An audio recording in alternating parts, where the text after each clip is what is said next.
ایک مرتبہ درود پڑھے محمد و آل محمد.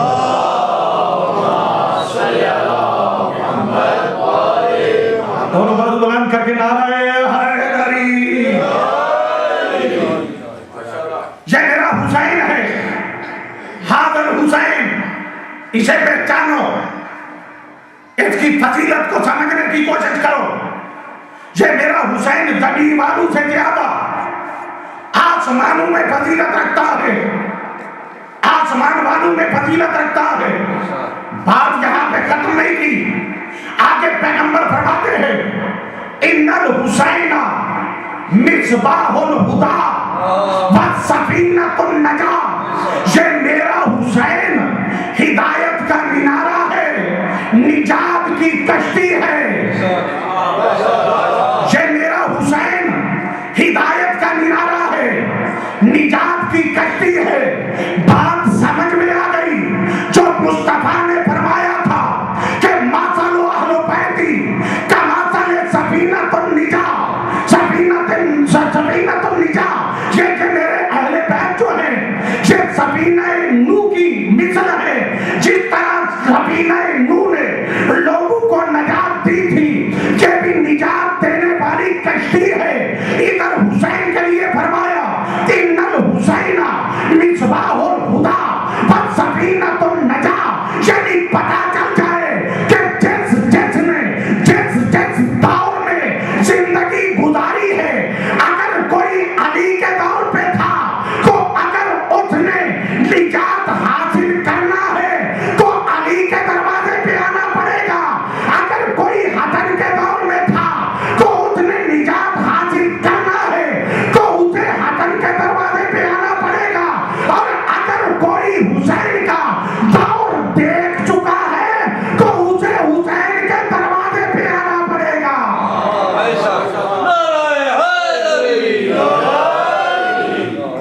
اس لیے کہ یہ نجات کی کشتی ہے. بہت زیادہ مقامات ایسے ہیں کہ جہاں پہ پیغمبر اکرام صلی اللہ علیہ وآلہ وسلم نے امام حسین علیہ السلام کی عظمت کو بیان کیا ہے، ان کی فضیلت کو بیان کیا ہے مختلف مقامات پہ. لیکن عجیب ایک واقعہ میں نے تاریخ میں دیکھا ہے. جب پیغمبر اکرام صلی اللہ علیہ وآلہ وسلم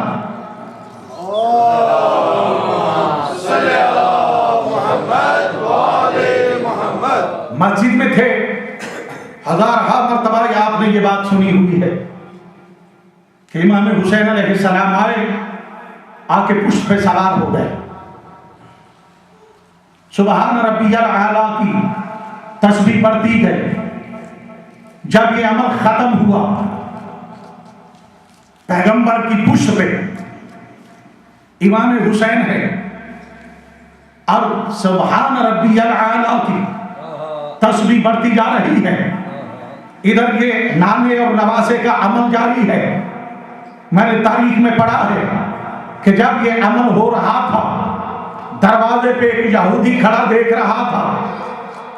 یہودی نے دیکھا کہ مصطفیٰ کی پشت پہ ایک بچہ ہے اور وہ بچہ مسلسل بیٹھا ہوا ہے اور یہ اپنی تسبیح کی آواز کو بڑھاتے جا رہے ہیں، پڑھتے جا رہے ہیں، پڑھتے جا رہے ہیں. یہودی دیکھتا رہا. جب نماز ختم ہوئی، نواسا پشت سے اترا، نماز ختم ہوئی. پیغمبر نماز ختم کرنے کے بعد جب دروازہ مسجد پہ پہنچے، سامنے یہودی کھڑا تھا.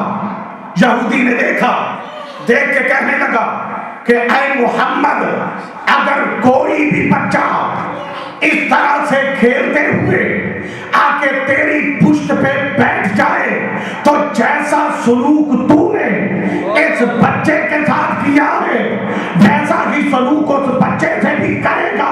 پیغمبر دیکھ کے فرماتے ہیں خبردار، خاموش ہو جا، ہر بچہ میرے حسین جیسا نہیں. ہر بچہ میرے حسین جیسا نہیں.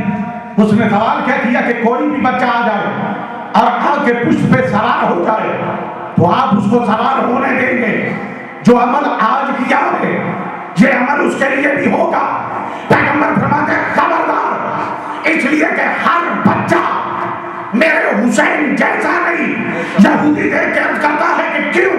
پیغمبر دیکھ کے فرماتے ہیں کہ یہ بچہ وہ ہے کہ جس کے بارے میں مجھے رب العزت نے حکم دیا ہے کہ کبھی بھی میرے حسین کو مصطفیٰ ناراض نہ کرنا. کس نے حکم دیا ہے؟ میرے پروردگار. اس نے کہا کیوں؟ پیغمبر فرماتے ہیں کہ میرے رب نے مجھے حکم دیا ہے کہ کبھی بھی اس بچے کو ناراض نہ کرنا. کیوں؟ اس لیے کہ مصطفیٰ باقی بچے اور ہیں، یہ وہ بچہ ہے کہ جو میرے دین کا محسن بن کے اس دنیا میں آیا ہے.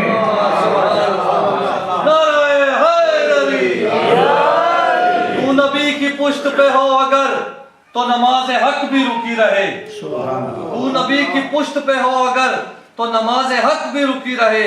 تو حسین ہے، تو حسین ہے، تو نماز کی بھی نماز ہے. نعرہ حیدری. فرمایا ہر بچہ حسین جیسا نہیں. اس لیے پیغمبر نے فرمایا حسین منی وانا من الحسین.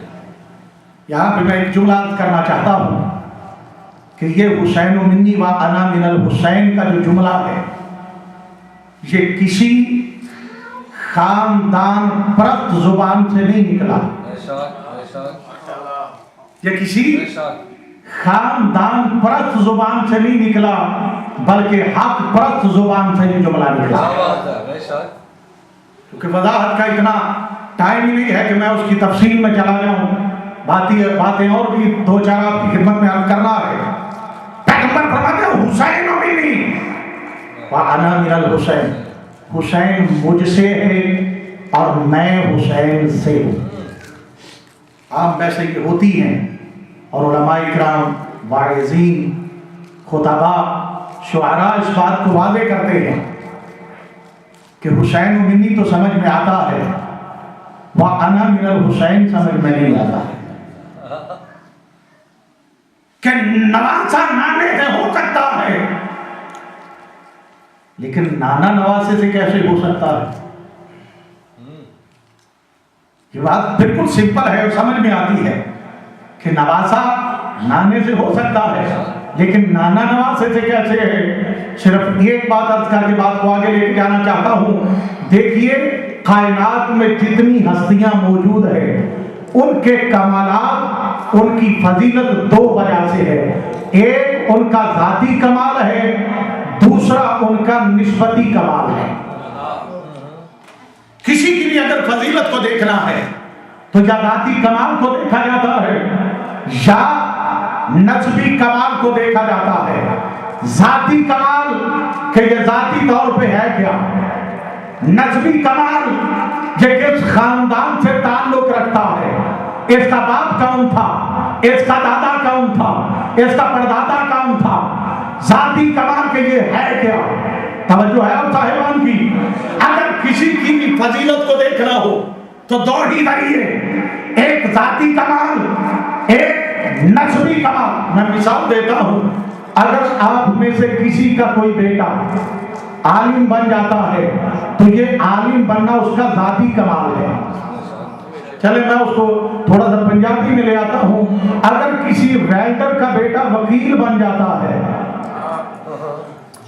توجہ ہے آپ صاحبان. اگر کسی ویلڈنگ کرنے والے کا بیٹا وکیل بن جاتا ہے، عالم بن جاتا ہے تو یہ عالم بننا اس کا ذاتی کمال ہے. یہ وکیل بننا اس کا ذاتی کمال ہے. لیکن اگر کوئی ڈی ایس پی صاحب ہیں یا صدر محترم ہیں تو یہ کہا جائے کہ یہ صدر صاحب کا بیٹا ہے. عزت ادھر بھی ملی ہے، عزت ادھر بھی ملی ہے. وہاں پہ عزت ملی، یہ عالم بنا تو لوگوں نے عزت کی. صدر صاحب کا بیٹا ذاتی طور پہ کچھ نہیں، ذاتی طور پہ وہ کچھ نہیں ہے۔ عزت کس لیے ملی، پروٹوکول کس لیے ملا کہ صدر کا بیٹا ہے، عزت اس لیے ملی۔ پھر کہنے کا حق رکھتا ہوں کہ ضروری نہیں ہے کہ جس کا ذاتی کمال بلند ہو اس کا نسبتی کمال بھی بلند ہو۔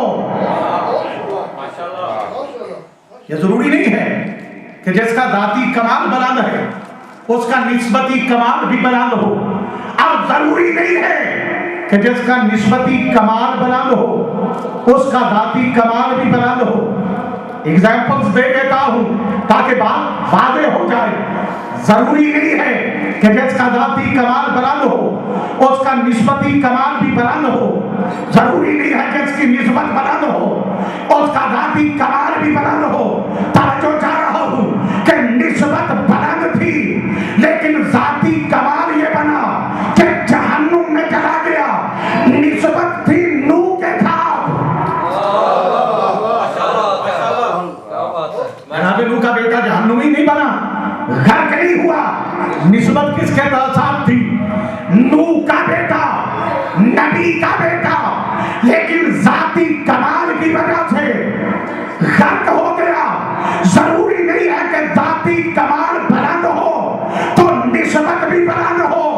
ادھر نسب بلند تھا، ذاتی کمال نے غرق کروا دیا، ادھر نسب حبش سے ہے، ذاتی کمال اتنا بلند ہے کہ جب تک اذان نہیں دیتا اللہ سورج کو نکلنے ہی نہیں دیتا ہے۔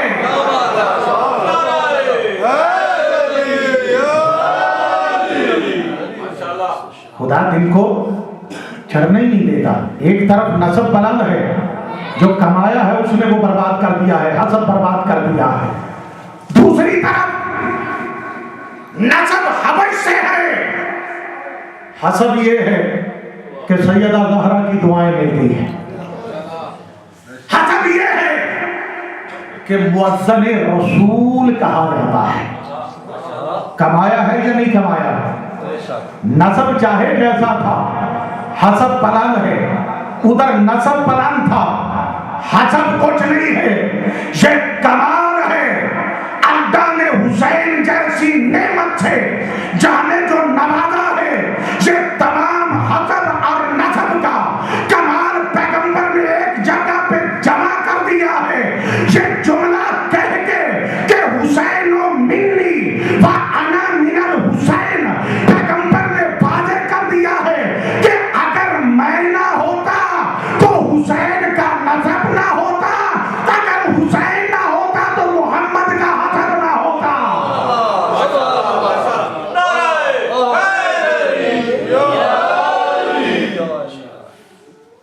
اگر میں نہ ہوتا تو حسین کا نسب نہ ہوتا، اور اگر حسین نہ ہوتا تو قیامت تک میرا حسب نہ ہوتا۔ پیغمبر نے بالکل واضح کر دیا ہے کہ حسین منی و انا من الحسین، کہ جس نے حسین کے نسب کو دیکھنا ہے وہ محمد سے دے کے آدم تک دیکھتا جائے، کبھی کوئی ایسا نظر نہیں آئے گا کہ جس میں عیب پایا جائے۔ اور اگر حسین کا حسب دیکھنا ہے تو اجمیری جیسے کو بھی کہنا پڑتا ہے کہ دین است حسین، دین پناہ است حسین، سرداد نداد دست در دست یزید، حقا کے بنا لا الہ است حسین۔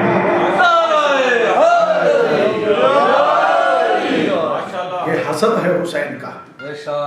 پیغمبر جو دیتے ہیں اپنی مرضی سے نہیں دیتے۔ ایک مرتبہ درود پڑھیں محمد و آل محمد۔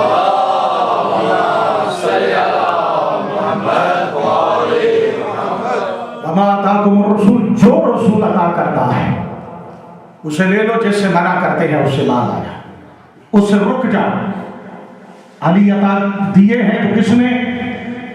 پیغمبر نے فرمایا من کنت مولا فہذا علی مولا، علی کے لیے اعلان کیا ہے۔ تو پیغمبر نے فرمایا ہے کہ بارز الایمان کلہ الی الکفر کلہ، یہ باپ کی عظمت